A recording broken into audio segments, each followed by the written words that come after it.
नमस्कार, मैं हूं सुरेंद्र। आप देख रहे हैं उदित क्रिएटर। जनता को, हमारी ऑडियंस को हमारे चैनल के माध्यम से आप क्या बताना चाहेंगे कि किस तरह के और कैसा ये बताएंगे कि मतलब क्या रौनक होना चाहिए और क्या छवि रहेगी बीजेपी की? देखिए, रौनक और छवि तो पूरे विश्व में विख्यात है आज अयोध्या की। अयोध्या की रौनक और अयोध्या की छवि किसी को बताने की जरूरत नहीं है। आज पूरे भारत में जो विकास नहीं हुआ होगा वो शायद केवल अयोध्या में हुआ है। अयोध्या में लाखों करोड़ों के डेवलपमेंट हुए हैं। आप अयोध्या के रहने वाले होंगे तो अयोध्या की सड़कों को आज पहचान नहीं पाएंगे।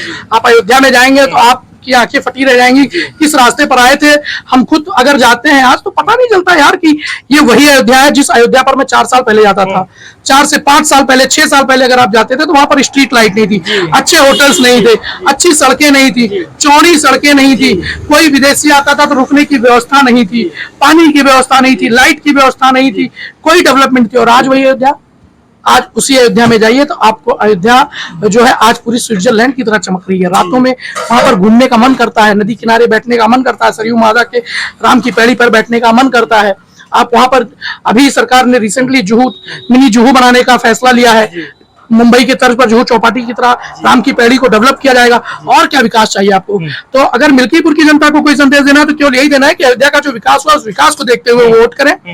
उनको ये देखना होगा कि पिछले 5 साल के कार्यकाल में अवधेश मंत्री जी ने क्या कार्य किया था, सपा ने कार्य क्या किया, जबकि उनकी भी पूर्ण बहुमत की सरकार थी और वो 5 साल कार्य करके गए थे और भाजपा ने 3 साल का कार्यकाल किया है, क्योंकि 2 साल तो कोरोना में निकल गए। तो कहीं ना कहीं बीजेपी के जो है सीट के लिए कहीं ना कहीं प्रत्याशियों का तांता लगा हुआ है। अब इस पे आप किस पर अमल करना चाहेंगे, मतलब किसको मिलेगा? तो देखिए, कई प्रत्याशी हैं जिनको हम सभी का नाम नहीं हम गिना पाएंगे, जिनको हम नहीं सब बता सकते हैं, लेकिन लगातार इसमें लगभग 25 से 30 प्रत्याशी जो हमें सुनने मिल आ रहा है। इतने लोग तांता लगा के जुटे हुए हैं कि मुझे मिले। तो आप किस प्रत्याशी को जो है आप विधायक के रूप में आप देखिए, मैं आपसे कहूंगा कि आपने अपने सवाल का जवाब खुद दे दिया है। सबसे ज्यादा प्रत्याशी किस पार्टी के पास लगे हुए हैं? भाजपा के पास। रीजन क्या है? क्योंकि दुनिया को पता है कि भाजपा सही कार्य कर रही है। अच्छा, किसके घर पर ज्यादा रिश्तेदार आते हैं या किसके घर पर लोग मिलेंगे या किस समाज में लोग ज्यादा होंगे, जहां पर उनको इज्जत मिलेगी, जहां पर उनको सम्मान मिलेगा, जहां पर सही रास्ता दिखेगा। समाजवादियों के पास 25 लोगों की धारा क्यों नहीं है? क्योंकि उनको पता है वो टिकट तो अपने परिवार में ही देना है, जातिवाद को ही देना है। दुनिया को पता है कि भाजपा ही एकलौती ऐसी पार्टी है जो किसी को भी रंग से राजा बना सकती है, किसी भी छोटे भी स्तर से जुटे हुए कार्यकर्ताओं को विधायक बना सकती है, सांसद बना सकती है।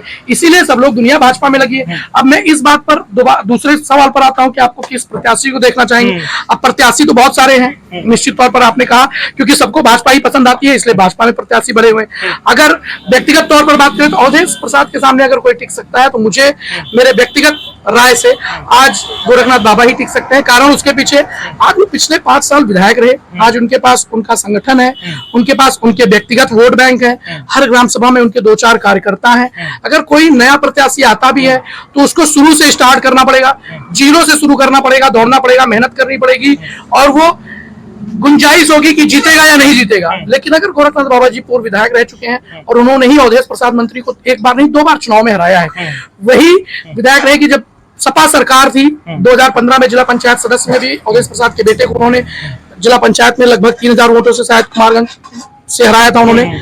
दूसरी बार 2017 में चुनाव हराया।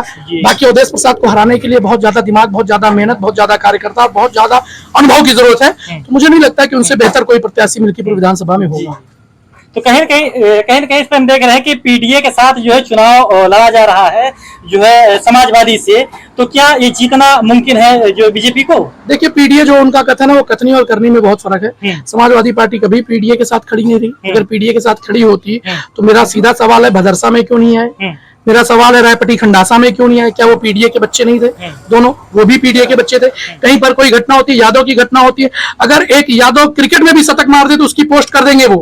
लेकिन अगर एक पीडीए की बच्ची के साथ कुछ गलत होता है, पीडीए के साथ कोई हत्या होती है, तो वहां पर एक पोस्ट करने के लिए भी उनको समय नहीं मिल पाता, समस्याएं आती है। तो कहां से पीडीए के हैं वो तो केवल वोट बैंक की राजनीति है यार। ये तो दुनिया को उजागर है। पीडीए कहाँ है? पीडीए की बात होती तो रात में 9:30 बजे अवधेश प्रसाद जी गए थे खंडासा रायपटी में। ये क्या हुआ वो जग जाहिर है, मुझे बोलने की जरूरत नहीं है। अखिलेश यादव जी का एक भी बयान क्यों नहीं आ गया? सपा के सारे नेता क्यों नहीं चले गए वहां पर? केवल एक, वो भी 5 दिन बाद, जब पूरी दुनिया सवाल करने लगी तब मजबूरी में जाना पड़ा, मुंह छुपाते छुपाते अंधेरे में। क्या कारण रहा? खंडासा में वो भी, भदरसा में वो भी नहीं गए। क्या कारण रहा? पीडीए केवल कथनीय है उनकी, करनी नहीं है। तो ये पीडीए के समाज के लोगों को समझना पड़ेगा कि सरकार उनके साथ होती तो 2012 से 17 तक इतना डेवलपमेंट कर दिया होता कि आज भी उनके साथ खड़ी होती। आज नारा देने की जरूरत नहीं थी। हमसे तो सवाल अगर आप पूछते हो, मैं मानता हूँ मुझसे सवाल पूछा जाएगा, क्योंकि हम अगर सरकार में तो सवाल हमसे पूछा जाएगा। तो पहले आप तो देखो कि आप भी तो हमारे पहले सरकार में थे। अगर मेरे पहले आप मेरे घर में थे तो सफाई आपने क्यों नहीं की कि मुझे आकर झाड़ू लगाना पड़ रहा है? भाई आप अगर आकर सफाई कर लेते तो मुझे लगाने की जरूरत नहीं थी। बात ही खत्म।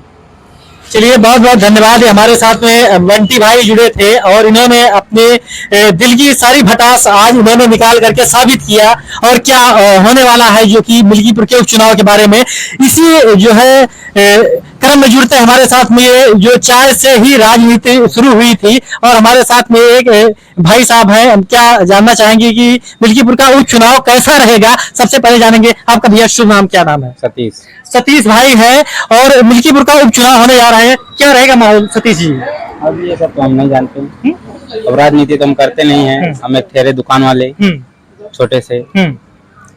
तो कहीं ना कहीं जो है अब देखिए इतना जो है प्रोपोगंडा चल रहा है कि जो है समाजवादी का संकट बहुत ऊपर उसके ऊपर है, काफी खतरे में है समाजवादी। कहीं ना कहीं बीजेपी हो रही है हावी। इस पर आपका क्या कहना है? वो तो जनता की वो है। बाकी कहीं देखते हैं सब सपा का लोग भी आते हैं, बीजेपी के लोग भी आते हैं।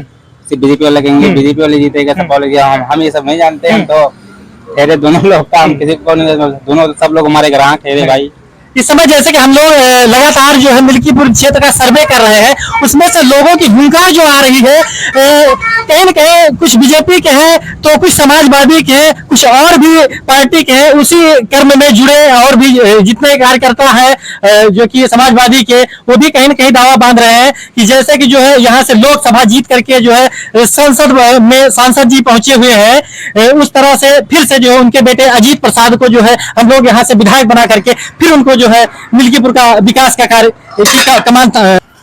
ये सब हम देखिए, हम राजनीति करते नहीं, ये सब हम नहीं जानते भाई। चलिए ठीक है। 2027 में लोगों का कहना है कि पूर्ण बहुमत से जो है अखिलेश यादव जी फिर अपनी सरकार बनाने जा रहे हैं। हाँ ये तो बिल्कुल है। हाँ ये तो बनेगी। तो ये मतलब कैसे इसमें नहीं कंफर्म हो रहा कि जो है जो कि मिल्कीपुर सीट के बारे में अभी किसी की सीटें नहीं मालूम किसको दिया जा रहा है। अच्छा नहीं तो अजीत प्रसाद तो यहाँ से जो उनका कंफर्म हो गया है। अभी तो जो बीजेपी ने इतना कंफर्म किया है। बीजेपी पता चल जाए तो देखा जाए किसको क्या बनाया जाता है। अच्छा फिर उसके बाद जो है सिस्टम बनाया जा सकता है, कहाँ जाना है कैसे क्या है।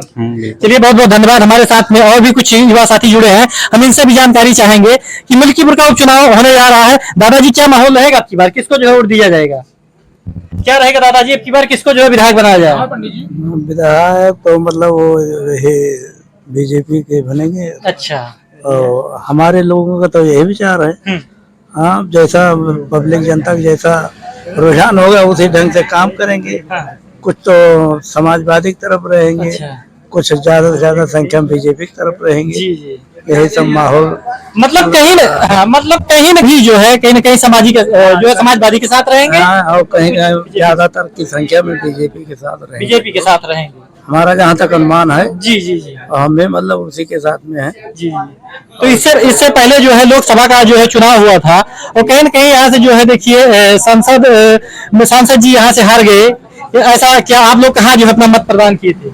हम तो उसी में मत दिए थे, लेकिन अब जब हार गए तो हारने के बाद क्या कहें। पब्लिक जनता ये मिल्कीपुर क्षेत्र बहुत दूर तक है ना, तो उसको क्या कहा जाए, किसने कहाँ वोट दिया कहाँ नहीं दिया। लोग अपने अपने वोट के जिम्मेदार होते हैं। चलिए बहुत बहुत धन्यवाद। ये हमारे साथ में दादाजी थे और हम एक चाचा जी हैं, इनसे हम जानकारी चाहेंगे। चलिए नमस्कार, आप देख रहे हैं उदित क्रिएटर, आप सबका बहुत बहुत स्वागत है। इस समय मौजूद है मिल्कीपुर में।